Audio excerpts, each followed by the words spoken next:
Dobar dan, jaz sem Roman. Lepo vas videti. Tisti, ki se začne, ne? Živjo, jaz sem Roman, jaz sem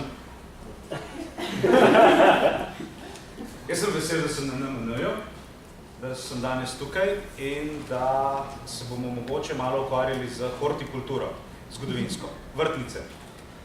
Zakaj?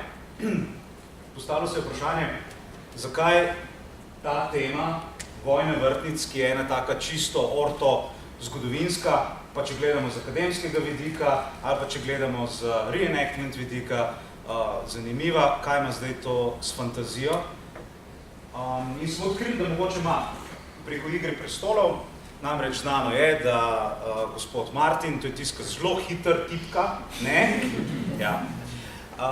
Da ta gospod je veliko preštudiral vojne vrtnice zato, da je pisal svoje knjige. Jaz sem si tole prenesel, da se bom kao posnel, ker imam pol za članek delati, ampak je to fino oklopiti, ne? Bravo, dela. Moram še enkrat iti, že jaz sem Roman, tako ne.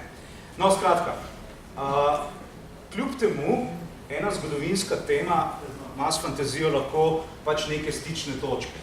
Ampak zakaj bi jih te stične točke sploh iskali? Prva pač nek razlog je, zato ker je pač zabavno videti, kje je pisatelj, kje je avtor iskal neke navdihe, po kom se je zgledoval, kaj je ven vleko, kar znano je, da pač zgodovina je take stvari sproducirala, da si jih praktično niti ne moreš spomniti, ne? Zgodovina je vedno bolj zabavna, kot karkoli se človek spomni. Ja, v redu, ok, to je zabavni aspekt, fino, prepoznamo razne zgodovinske osebnosti, neke procese in tako naprej. No, danes sem si drznil iti mogoče malo dlje. Ne samo zato, da bomo videli, kako Martin pač je pobral malo Henrija VIII, pa je pobral tole vojno vrtnic, pa je pobral malo srednjeveške Francije, pa tako, Ok. Druga stvar pa je, da želeli mi ali pa ne, je zgodovina ena taka luštna stvar, ki se je zgodila natanko tako, kot se je. Ne glede na to, kaj si mi o tem mislimo. In zdaj sem jaz povedal nonsens, ne? Jasno, da se je zgodilo tako, kot se je, ampak je pa zelo pomembno to, kar si mi o tem mislimo. Dam en primer. Pa dovolite, da grem kar tako, zadrem malo globje na eno resno temo. Danes se pogovarjamo o tem, kako se določena ljudstva priseljujejo tam, kjer živimo mi, v velikih številih, in kjer živimo mi, smo vsa stoletja bili tako in oni zdaj prihajajo drugače. Ja, point je o tem, da če se pogovarjate z ljudmi, ki mislijo, da pač kaj imajo drugi sem zahoditi, naše vrednote in naše gor in dol, v drugem, tretjem, četrtem ali petem koraku ugotovimo, da te vrednote nimajo kaj dosti skupnega z letom 1000, niti z 1500. Gre za to, da smo veliko stvari si enostavno izmislili v 19. stoletju, v obdobju, ki se mu reče romantični nacionalizem. Ups. Ko rečemo, da srednjeveška Evropa je pa bela Evropa, krščanska Evropa, pa potem vidiš, da je prvi dedni vojvoda Firenc, to so tisti veliki toskanski vojvode, ki so Habsburgi imeli dejansko svoje prestolonaslednike, je bil veliki toskanski vojvoda, se pravi njihov Prince of Wales, no prvi od njih je bil Mulat. Ata je bil Lorenzo Medičejski, mama je bila pa iz Afrike. Pa se takrat niso kaj dosti sekirali, tako da ne vem, zakaj bi se ni. Skratka, zato se mi zdi ena taka luštna zadeva, skozi fantazijo, skozi eno fikcijo, spoznavati ene stvari, ki danes jih poznamo, pa nekako vidimo, da mogoče temu ni tako. No, za otvoritveno sceno tukaj ponujemo en tak suspens. Odpremo. Prvi stavek je in tisto belo vrtnico mu je skoraj zalučil v obraz in ga skoraj popraskal v strni in Somerset je prijel za svoj meč. No, tako se nekako odpre.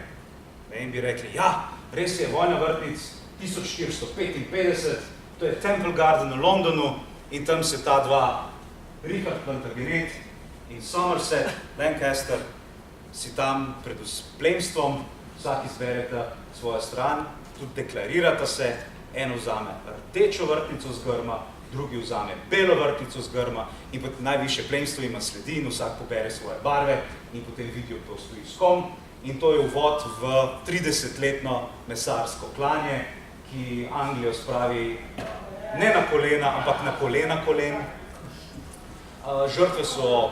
Žrtve so take, da v vojni vrtnic dejansko je bitka pri Towtonu, kjer pade največje število vojakov na britanskem otočju. Nismo še zikr za Boadiceja, če je ona presegla za kakšnega ali dva, ampak dejansko gre za 28 000 ljudi v enem dnevu v parih urah. Prva bitka pri Somi, prvi dan, Britance pade po 20 000. Škoda, ne? Pravi, vojna vrtnic in 30 let je tega in gre za izdajstva in družine se tako in drugače odločajo in zvestoba je vredna pač toliko, koliko kovancev v močničku in tako naprej, dokler 1485 v bitki en šepav in grbav in čuden kralj začne tam kričati in neke čudne menjave bi imel, on bi imel kraljestvo za konja. In da potem tam itak potavčejo in en ta tretji vzame krono, da na glavo in s tem se začne nova dinastija, Anglija je združena in potem imamo kralja za kraljem Anglijo, Henry VIII, Anglijo naredi samostojno, suvereno, reče papežu, ne, pokažemo en prst. Njegova hči Elizabeta iz Anglije naredi še bolj samostojni, potem imperij in tako naprej, danes vidimo, ja, evo ga, vojni vrtnic je bil en hud kaos, ki ga je Anglija uspela premagati in takrat naprej Anglija Feniks. Ja, problem je v tem, da se ni tako zgodil. Problem je v tem, da je takih zadev bilo veliko, ampak ni pa do teh točno tako prišlo, kot smo si mi mislili, da je. Oziroma tako, kot so si za časa romantičnega nacionalizma domišljali ali pa preprosto izmislili. Tole je okostje posameznika, ki je padel v zaključku vojne vrtnic, čisto na koncu. Par let nazaj so to okostje iskali in našli pod enim parkiriščem v Leicesteru in to dejansko so potem ugotovili z raziskavami in primerjavami, da gre res za Richarda III. To je tisti famozni Richard III, najbolj znani, ali pa vsaj med najbolj znanimi vilani, antiheroji, ki ga je med zvezde dejansko povzdignil nihče drug kot William Shakespeare.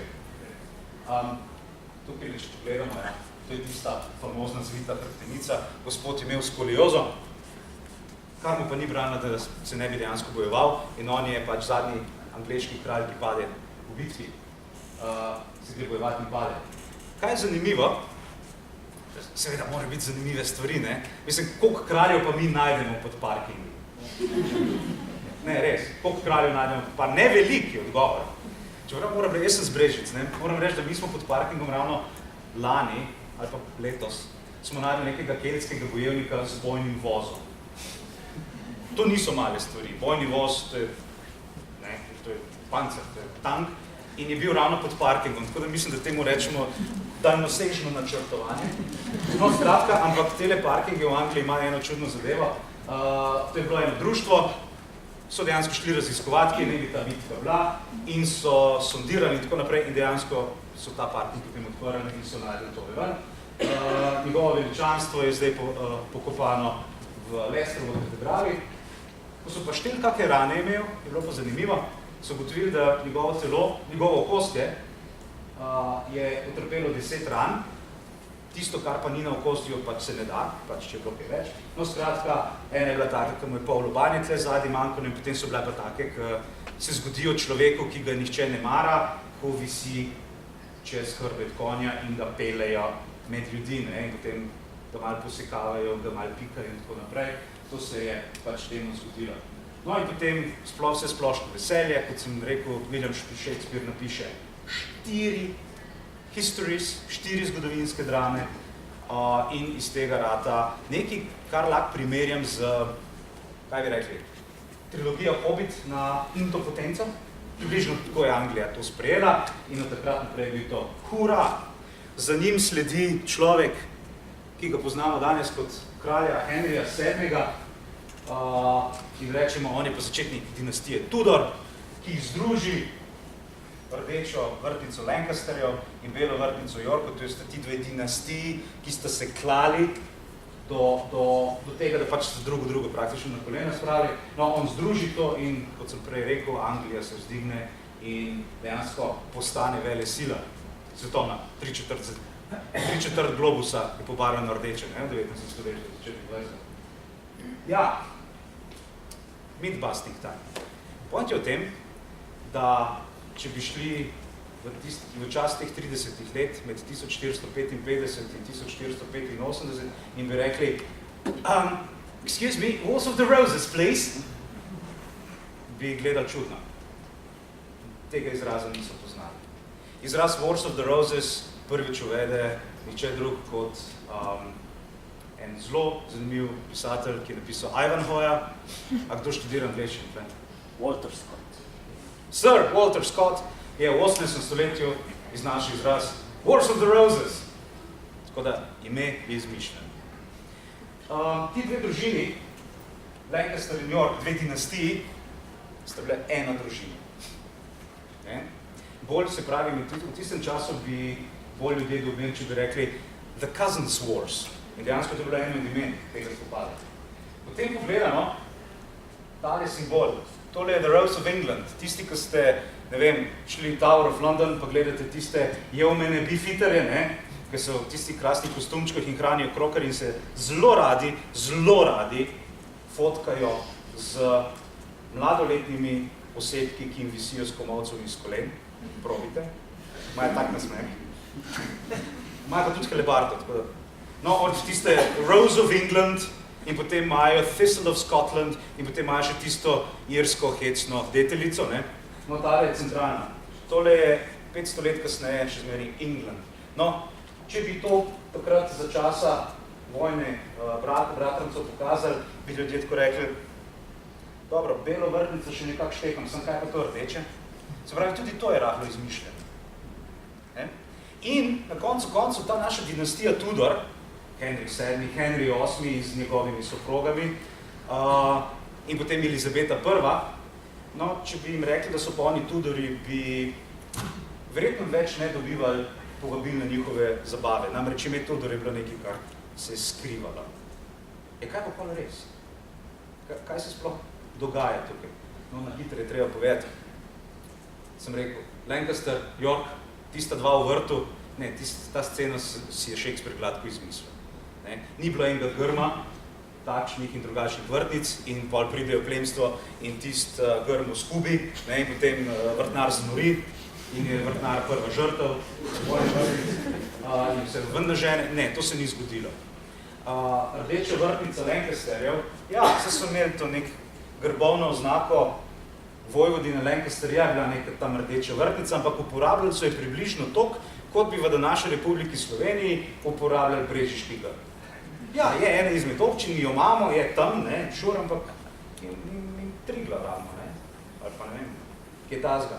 Potem pa Yorki, ja, Yorki so šli pa na belo vrtnico pikirali, ampak, kaj češ imeti, Lancasterski ne vem kaj in belo vrtnico, ali pa rečeš, veš kaj, temu ni rdečo, pa belo pa naredimo cv. Jaz vam rečem, tele propagandisti, to je bilo to. Če najdete kakega takega, držite ne spustiti, iz vas delajo kralje. No, kar se pa Tudorjev tiče, ne, to je bilo tako ime. Zdaj pa pridemo do genealogije, veš, tisti črte, pa imena, pa kdo je s kom, pa kdo ni s kom. Ne moram reči, da sta bila dva brata, ker je bilo več bratov. No, ampak pač daleč nazaj, 1327, v Franciji odmre ena dinastija. Ne. To je bil tisti kralj, ki je templarje dal, ki je mi rekel, walk away. No, njegovi je imel 3 sinove in noben od teh 3 sinov ni imel svojih potomcev, oziroma vsaj ne takih, ki bi bili zakoniti in tista dinastija propade. V Angliji medtem imamo Edvarda I, Longshanks, Braveheart, ste gledali? No, 20 let nazaj. Že prevladal. No, to je tisti, ki si je spomnil dober izraz, ne, da pač edini problem na Škotskem so Škoti. No, njegov sin Edward II je imel tudi, sicer je bil zakonit, je imel en drug problem, namreč niso vedeli, ali je imel raj svojo ženo ali je imel raj svojega prijatelja. Bile so tudi ene druge zgodbice, ki jih mogoče ne bi tukaj ponavljali. No, skratka, njegov sin Edvard III., ki je nekak ratov sin, se je pa odločil tako, njegova mama, od Edvarda III., je bila hčerka tega kralja iz Francije. No in sin Edvard III. Je rekel, tako, zdaj pa, da mi pomirimo našo državo, to bom jaz klejmal francoski prestol. Zakaj? Tam iz dinastije izumrla, moja mama je bila pa princesa, se pravi, hej, ne? Francozi so imeli ene druge ideje, Francozi so rekli, ne, mi imamo salijsko pravo, punce ne more dedovati, tle imamo ne. In Edvard je malo se kregal in je prišel do stoletne vojne, skratka, Zgodi se to, da Anglija pade v ene hude stroške, take hude, vojno plačevati, drugi čez morje, nikoli pa ne se iz tega, če nimate dobrih delnic. No, skratka, pride do tega, da Anglija oboža in pride en zelo čuden kralj, se mu reče Richard II. Poznate Richarda I? Leve srčni, on križarske vojne in No, Richard II. Je bil nekaj čist drugega. Pod njim se zgodi tudi en hud upor kmetov in tako naprej. In od Edvarda III. Sinovom, ki jih je bilo veliko, Richard II. Je bil po eni liniji, tam po eni stranski od teh sinov, pa nekdo reče, Henry Bolingbroke reče, le kaj nam dela z državo? Mislim, čak malo. V stroške nas pravlja, kmetje se nam bunijo, kmetje bi radi imeli višje mezde, kmetje, Francozi nas napadajo, mislim, ne gre to tako, veš kaj, ta ni dober kralj, se jaz ja.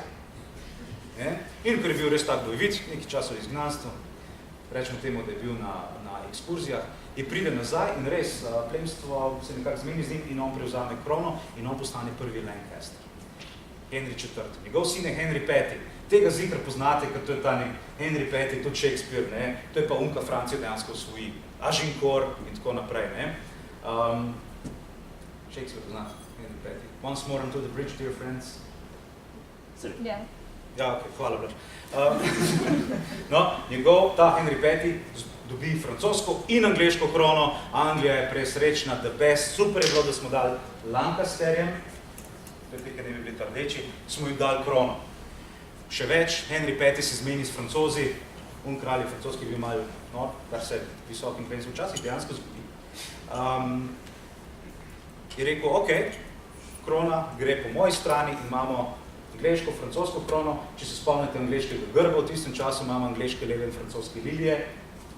In čeprav naslednji Henry VI si ne zgubi Francijo, imajo lilije francoske do kraljice Viktorije noter. Nekako, mogoče niso memota dobili, da je znati. No, Henry VI, tle pa imamo problem. To je bil pa en tipo, ki je pa velik raj bi bil pastir, po Shakespeareovih besedah, ali pa velik raj bi bil menih, kot pa kralj. Odgovornost je čudna stvar. Če si kralj je lušno, ampak si odgovoren. No, skratka, pri tem Henryju VI. Se zgodilo to, da je pa zgubil tist, kar je Henry V. Ata osvojil, še več. Zgubijo vse tiste francoske posesti, ki so iz srednjeveški Angleži imeli. Tega je bilo veliko. Angleži so imeli veliko Francije. No, Henry VI. Je zgubil vse. Vključno z mestom Dover na koncu in angleško plemstvo je pa rekla, ok, po tleh tako se več ne da živeti. Res je, plemstvo rabi veliko zemlje, veliko služb, veliko priložnosti, da lahko živi. Potem bomo malo kasneje povedali, zakaj. No, in tu pa Yorki naredijo to, kar je Henry IV. Naredil prej. Rekel, ta kralj je šibek in nam uničuje državo, čas je, da zamenjamo. In ker mi izviramo iz istega Edvarda III., ne sam drugi brat, imamo tudi kraljevsko kritko, da ne vidimo nobenega problema. Problem je bil nekje drugje. Problem je bil v tem, da York, da takrat je vojvoda Yorški bil en Richard, ki ga niso smeli klicati Dick, for obvious reasons. No, tale Richard, ki je bil zelo sposoben, hud fighter, Lord Protector of Ireland, je z Irci se dajati, ni bila šala, in je točno vedel, kaj je treba narediti, in se tudi ni dal kaj dosti posvetovati, ampak tako, dobro. No, Henry VI. Je bil pa poročen z Margareto Anžujsko, francozinjo, ki pa je imela popolnoma enake lastnosti. Se pravi, imamo dva sposobna, izjemna uma, izjemna stratega, izjemna voditelja, ki se med sabo videti ne morata živa. In to, ladies and gentlemen, je The Cousins War. Ista družina, sam se bratranec in sestrična, so to speak, ne morata videti. In zato je šla pa država res v rastu. Recimo tole, stale simbol, ki je po vojni vrtnic ven prišel, se rekel združena vrtnica, Rose of England, Rose of Tudor, kronana, zato da slučajno ne bi kdo podvomil, kdo je te kralj, slučajno, ker sorry, mi smo 30 let tukaj imeli državljanske vojne in vojnice in ne vem kaj, in zdaj je tega konski, da ne bi komu na pamet padlo, kdo je zares kdo. To je bilo to. Ampak vidimo v zadnji, pa tale, Port Collie, tista pregrada železna, ki je na vratih, na takih velikih, na gates ali pa na takih stolpih. Zanimivo je to, da to je pa znak, je badge, grbovna oznaka mame od Henrija VII. Beaufort, oziroma angleške izgovorjave je Beaufort, da ne bo francoska, ali zakaj da. In nikjer tukaj ne vidimo kakršne koli omembe Tudorjev. Zakaj? Tele Tudori, ta je čudna fora. Tudori so neki minorni tam Valižani, ki so v bistvu po eni taki čudni poti prišli sploh do kraljevske družine, so se notro zleli. Niso bili del visokega plemstva. Dejansko tisti Tudor, iz katerega vse to prihaja, je bil samo komornik. Ne bi rekli služabnik v kamri od kralja. Če rečem služabnik tega, to ne mislim Downton Abbey butleri. To so bili še zmeri plemiči, ampak niže so plemiči.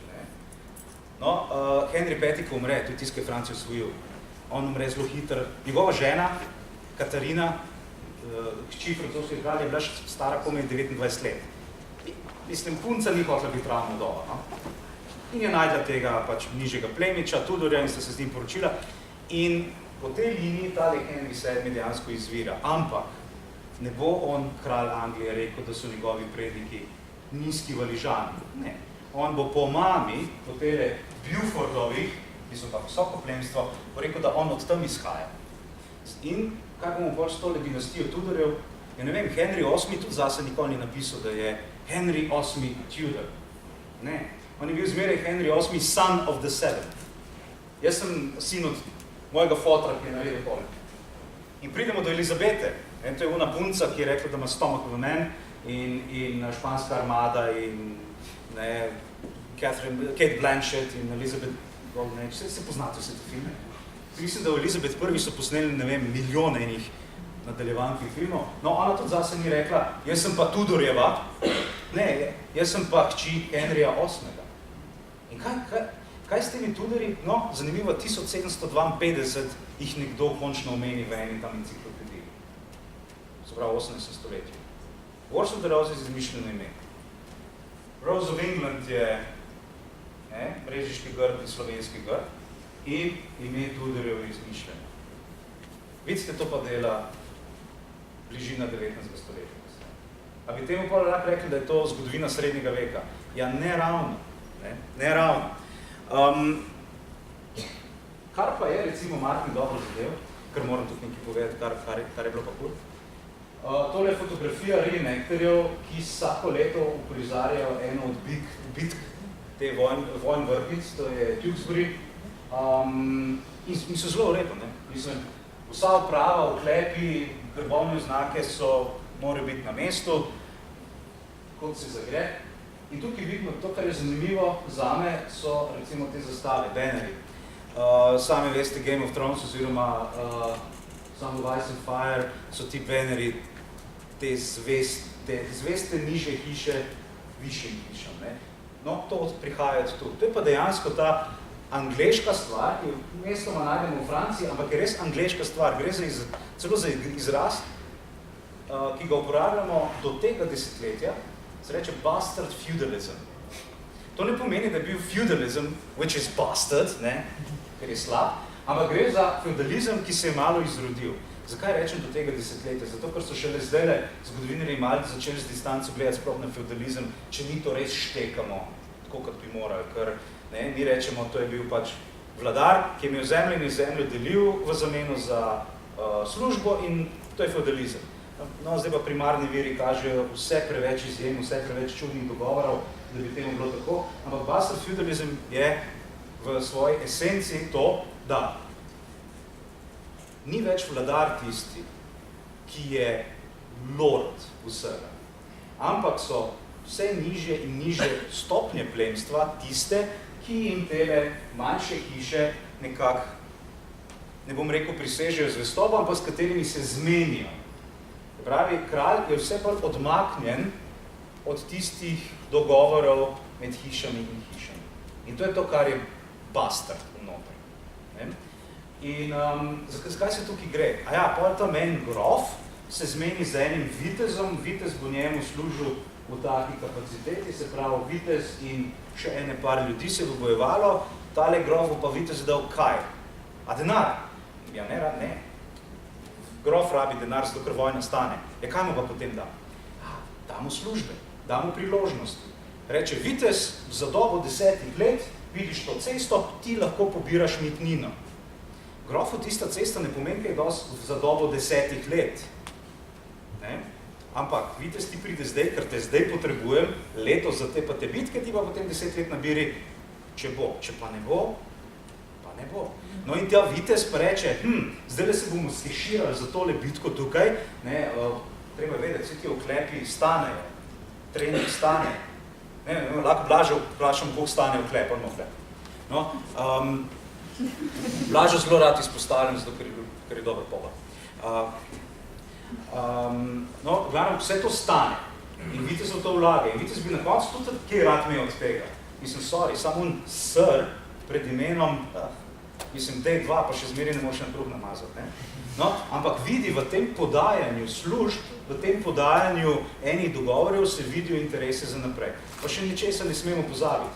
Mi smo danes zelo taki individualisti.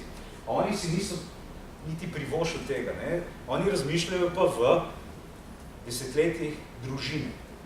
Tam je pa družina tisti fokus. In če reče, dobro, Sir Adam Ata se bo fajtal za to, da bo njegov sine Sir Johnny imel kaj več.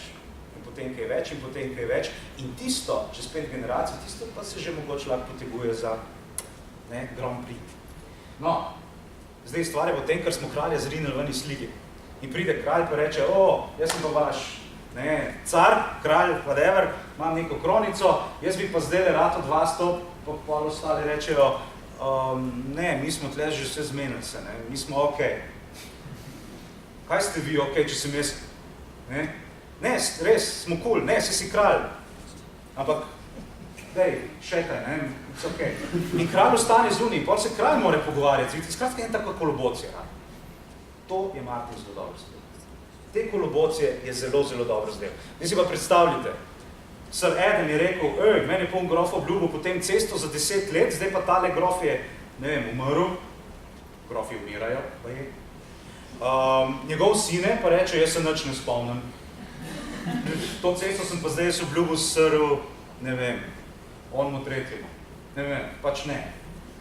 Potem Sir Adam se ne čuti več dolžnega, da zdaj grofovsko hišo še naprej podpira. In potem vidite, imate spremembe in spremembice in gor in dol. Pa še čisti oportunizem tukaj gre tako daleč, da imamo recimo za časa vojn vrtnic tudi take primere, da ena družina, 2 brata, vsak si je prepisal različne posesti, ti vzem te parcele, jaz bom vzel to parcele, pa vidva, ti mej čez, ti bo zvest tej strani, jaz bom zvest tej strani, ena bo zmagala. In pa druga ven vlečemo iz zapora. Ja, to se je dogajalo. Mislim, to je tako malo, hecno se skupaj, hecno je biti oklepljen vitez, Tole se da, tole je knjiga, izide oktobra ven,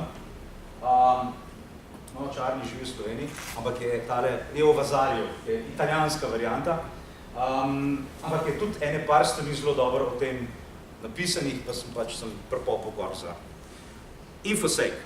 No, in zdaj da pridemo pa do tega kralja.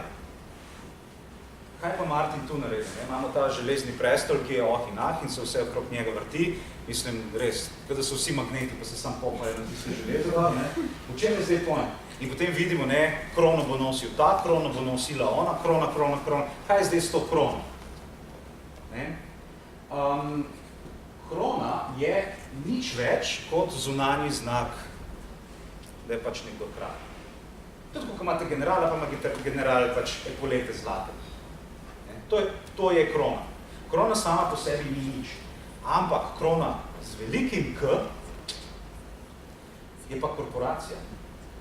Kaj je zdaj hotel s tem povedati, Roman? Roman je hotel s tem povedati, da se tudi vidi smisel tistega, kar rečemo, kralj je mrtev, živel kralj. Monarh, osebe se rodijo, umrejo, ne vem kaj. Krona z velikim K, korporacija, pa se nikoli ne neha. In tisti monarhi so samo nekdo, ki jih podpira, zato da krona ne pade. Čim monarha ni, krona pade. In ta padec krone je nekaj, česar se vsi bojijo. Zakaj? Pade krona, pade država, je razsulo, je anarhija. In če bi se danes zgodilo, da meni v primerjavo, danes nimamo več plemstva, ki bi bilo na svojih območjih, bi sprejemalo svoje zakone.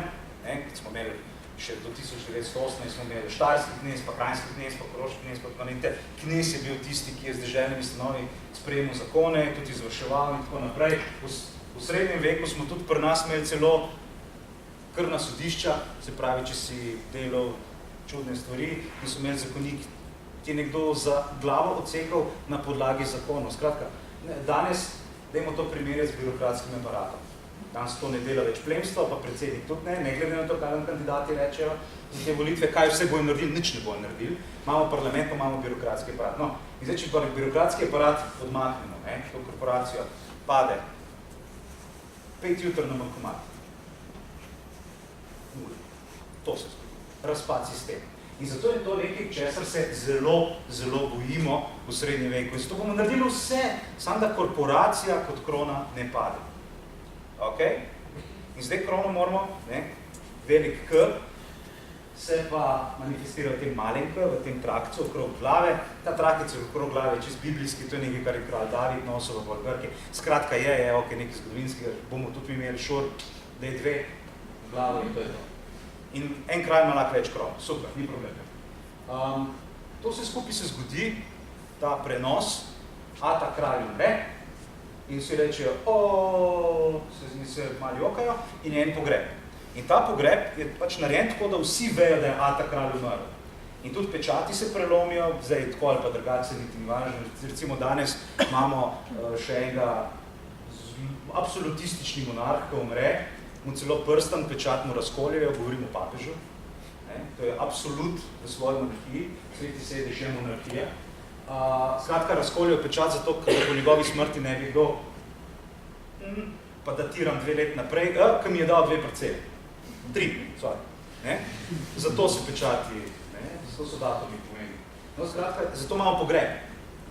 Omrlo je, ampak živel kralj, zato ker je že dogovorjeno, kdo ga bo nasledil. Ni vmes luken, se že ve. Ampak, moramo imeti pa eno kronanje. Zakaj? Da vsi vejo, da smo se tako zmenili. Zato, ker, oprostite, ker bom rekel, dragi moji, ampak ste res dragi in niste dobro tako moji, ampak mi se moramo zmeniti, kaj se dogaja. Mi danes smo se zmenili, da se gremo demokracijo.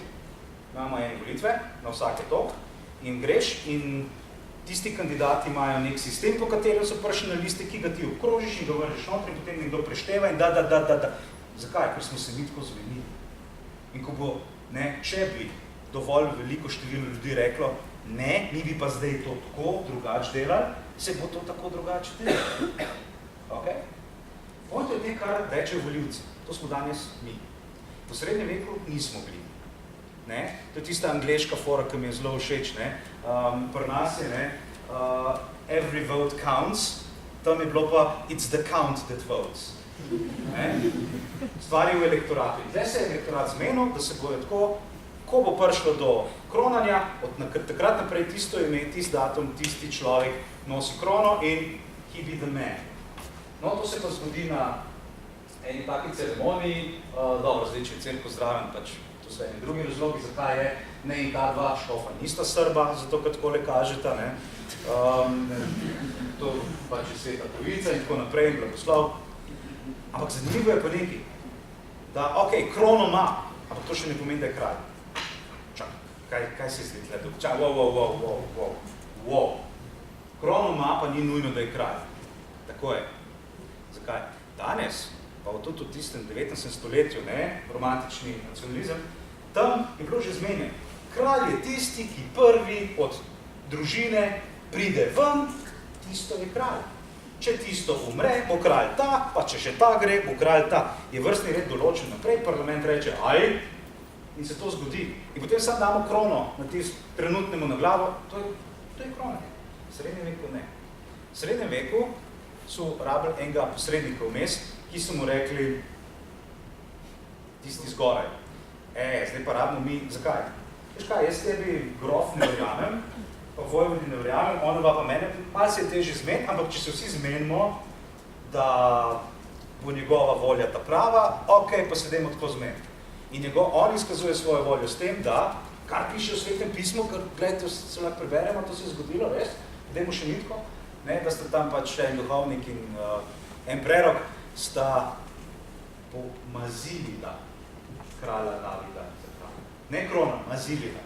No, in tele trije zdaj, ne, kar se je kar zgodilo to, da so vzeli nekaj unga olja, ki zelo lepo diši, in sta mu mazili da prsi in glavo in dlani, v Franciji celo pod pazduho, in to je maziljeni kralj, in on je tisti, ki je vreden, da reči krono gor, ker je to znak oblasti, pa dobi še žezlo, ki je znak sodle oblasti, pa dobi še meč, ki je znak vojaške oblasti. Skratka, te malo zadekamo s tem merchandisom, ne, da pa vsi zdaj vejo, on to nosi, on je kralj in vsi pak dol na eno koleno in gremo pit.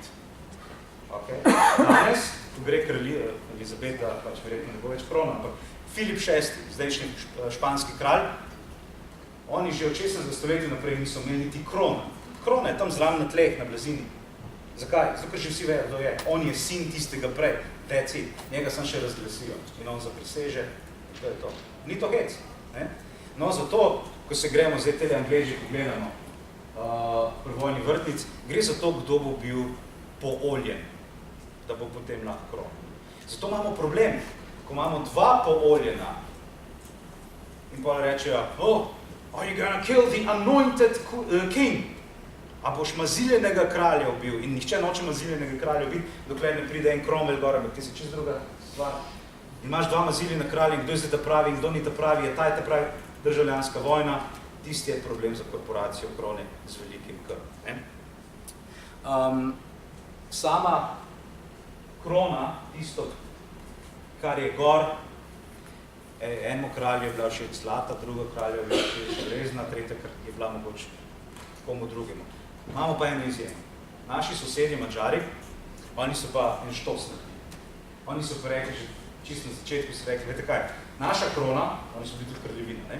Naša krona je dejansko posvečena Svetemu Štefanu, je naš zavetnik, jej! In mi imamo zakon, da mora biti kralj Madžarske, krona na Madžarskem, v tej cerkvi, 100 krono Svetega Štefana, če ne ni naš kralj. In dejansko so to krono pol probali enkrat ukrasti. To je bil čisti žur, se predstavljate. Ne moreš države imeti, zato ker ti en pajsn tam eno krono in ti ne smeš druge dati gor, mislim, cel žur. No, Madžarom se ni zdelo žurersko, s tistimi lopovi so odpravili na en drug način, ampak dobro, ne bomo zdeli. No, skratka, zdaj vidite, tale kralj je bil v zelo enem takem v eni prepišni veži, če se izrazim po slovensko. In kaj se zgodi, če si v prepišni veži, verjetno začneš kaj kihati ali pa kaj talzga. In točno to se je zgodilo. Ne? Po kralju Henryju VI, naenkrat se pridejo gor Yorki, Edward IV. Car, res, mislim. Tip se je znal fajtati, tip je znal dejansko malo celo miriti ljudi, sam tip je znal pol tudi malo piti, pa malo preveč za puncami gledal, pa je, pa tako naprej, pa tako nazaj, če to spominja na kralja Roberta iz kraljevega pristana. Ko je mighty judge. No, skratka, in je umrl. Ne vem, je bila ciroza jetra, je bila kaj drugega. Potem ko se to zgodi, se spet najdejo one rdeče vrtnice, ki tale je glih šel, a smo lahko nazaj, prosim. Ampak Edward IV. Je imel še brata, ki je rekel, oj, vi ste imeli svoje 3, mi bomo imeli svoje 3, ne. Ampak pol, kaj se dogaja, ko se dva ne strinjata, nekdo mora prevladati. In je fight. No, tisto bitko, ko sem jo omenil, bitka pri Tautonu, je tam v eni nek snežni zamet in tam v eni rečici dol je res 28,000 ljudi je šlo. Predvidevajo, se ne vejo točno. To je bil, mislim, 28,000 je, no, to je bil 1% celega prebivalstva tiste države. V parih urah, v enem dnevu. 1%. To je tako, pač, če nas je tle 100, ne, en ne ustane in tle, če se družim tle, 20 sekundah. To so hude stvari. Tle so res hude zadeve in to je rana. Samo ne rečem, potem, ko tele kralji gor dol, ko so enkrat gor, Henry VII, ki združi vrtnice, točno dela na tem, da se njegova vrtnica tudi prime prestola in nikoli več ne spusti. Treba je pol miriti. Zato je vso šel to propagando, skozi to propagando. Zato njegov sine, ki mu je enkrat je dobil idejo, da se je odcepil od Rima, je bil to tudi izgovor, da se malo konsolidira. Zakaj? Ker pa lahko meteš s konkurenco. Rečeš, ne maramo več katolikov, ti izgledaš katoliški. Ne, jaz sem tak nosma, ne. In malo pobereš in hkrati zasežeš premoženje in si dober kralj. Pa imaš darja za najemnike in orožje in tako naprej. Hči Elizabeta, zdaj, ko rečemo, punca se na istem izvršilnem mestu mora 2-krat bolj dokazati kot fant, da jo resno jemljamo. No, ona se je 5-krat bolj dokazala kot fant. Pri čemer je tudi bilo malo katolike, ker imajo še nekaj dan. No, skratka, in pol začnejo odkrivati novi svet in dela, stvar dela. Stvar je očitno prijela. Problem je samo v tem, da je prijela, sam mi mislimo, da je prijela zaradi temi stvari, ki očitno so se izkazale za malo lažne, malo prepozne, malo izmišljene. In to je point vsega skupaj. Kot sem rekel v uvodnih besedah, zgodovina se je zgodila točno tako, kot se je in nič drugače, sam problem je v tem, kako jo mi razumemo.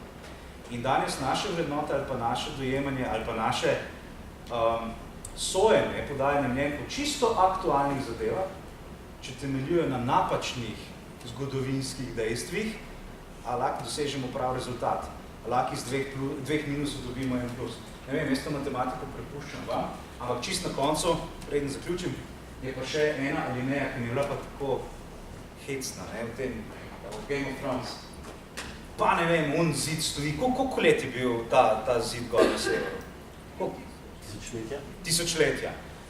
Pa krljevine tisočletja, pa one tisočletja, pa tam se gre Jon Snow, pa tam enega sprašuje, a boš spoštoval dogovor, ki ga ima tvoja hiša z mojo hišo in boš poslal. Ja, res je, mi smo že 1000 let pomagamo temu, pa skozi neka tisočletja gor pa dol, Pa se jaz vprašam, ne vem, tam se je napredek ustavil, tam so dali pauzo. Pa greš gledat, pa res, ne vem, a ste vsi v istem kroju tuniku že, ti tuniki že 1000 let. In če gledamo srednji vek, veste, da je to izmišljeno ime. Če bi šli danes mi v srednji vek, pa bi rekli, živja, kako ste kje v srednjem veku bi nas gledali?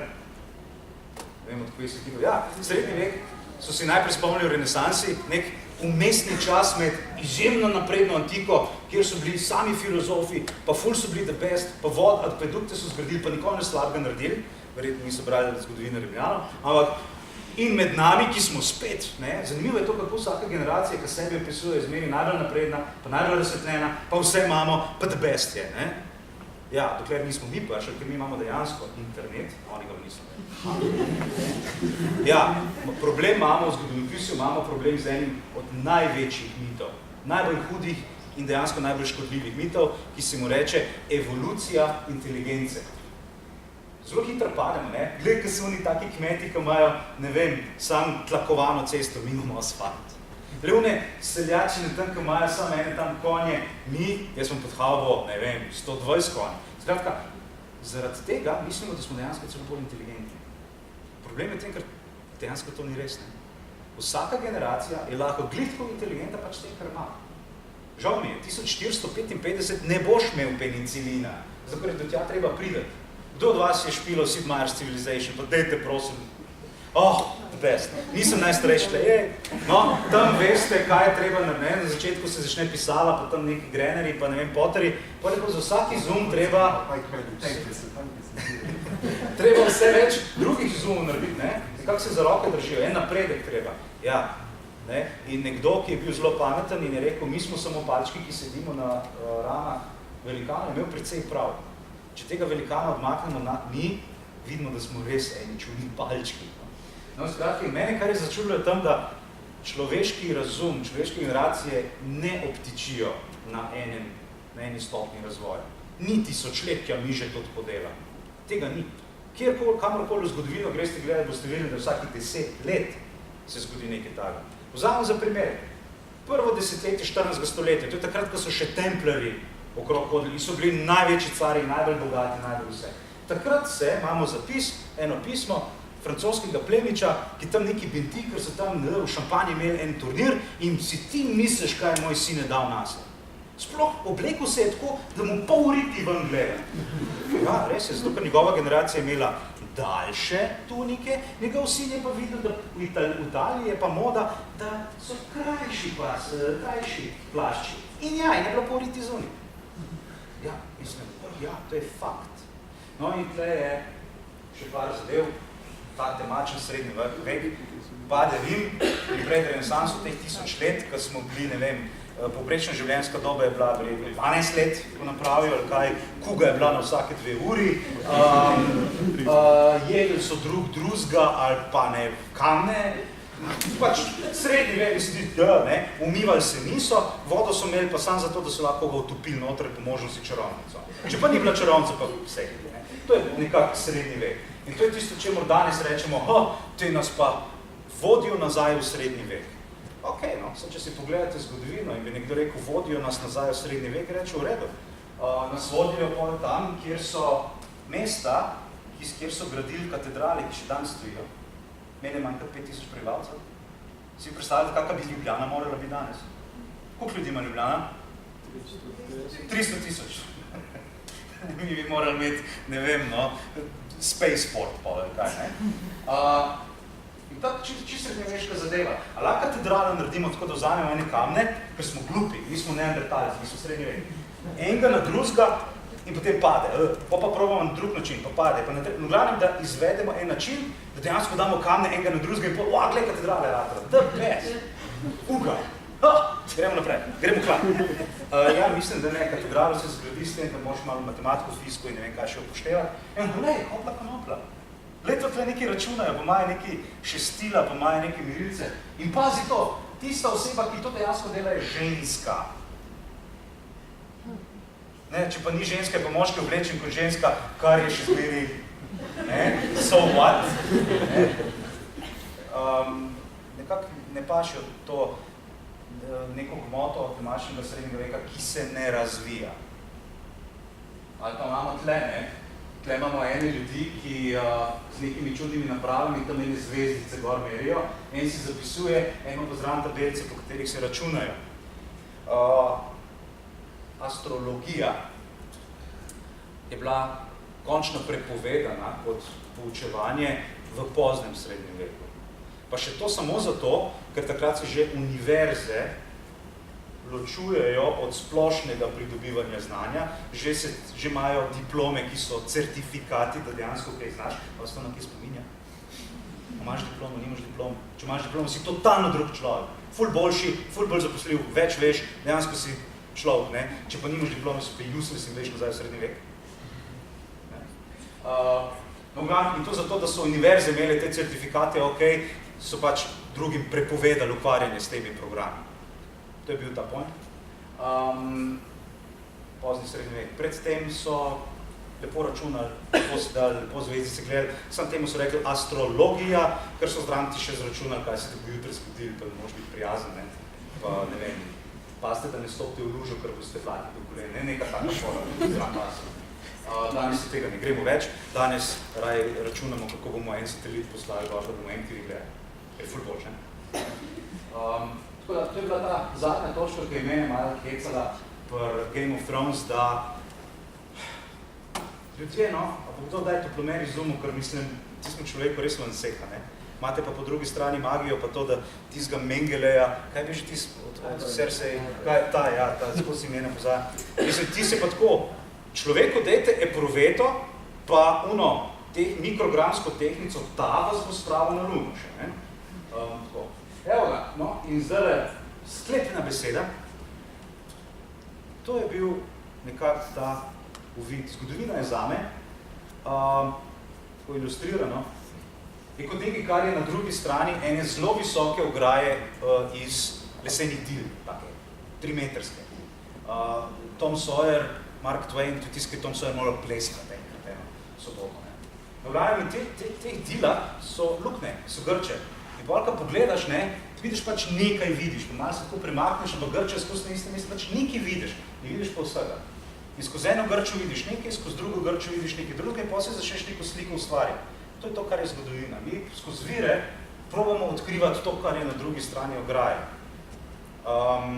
Ali pa tudi to je možnost, da imamo eno veliko temno sobo, v kateri je ena velika mrcina in nas je več, in en prime za rep, pa reče, zgodovina je nekaj, kar se hitro premika, moraš ful držati, da te ne uvide, nekdo drug bo tamle rok prijel, pa bo rekel, ne, zgodovina je nekaj trdega, nepremičnega in malo ostro je, ne, pazi. In nekdo bo tam eno stegno rekel, bo rekel, ej, stari, če zgodovino spečemo, imamo ful dober lunch. In vse to je res, samo tisto odprt imeti, odprto glavo, pa ne srednjeveško, odprto glavo, odprto glavo, da tisto, kar mi mislimo, da vemo, mogoče ni vse. In nekako tudi pustiti benefit of the doubt, preden gremo naše vrednote oblikovati in reči, tle pa oni tam nimajo kaj iskati, ker mi smo že 1000 let taki, nespremljivi in jaz to vem. Tako da, hvala, ker ste bili danes z mano. Imejte še naprej lepo soboto, pa lep vikend, pa peace.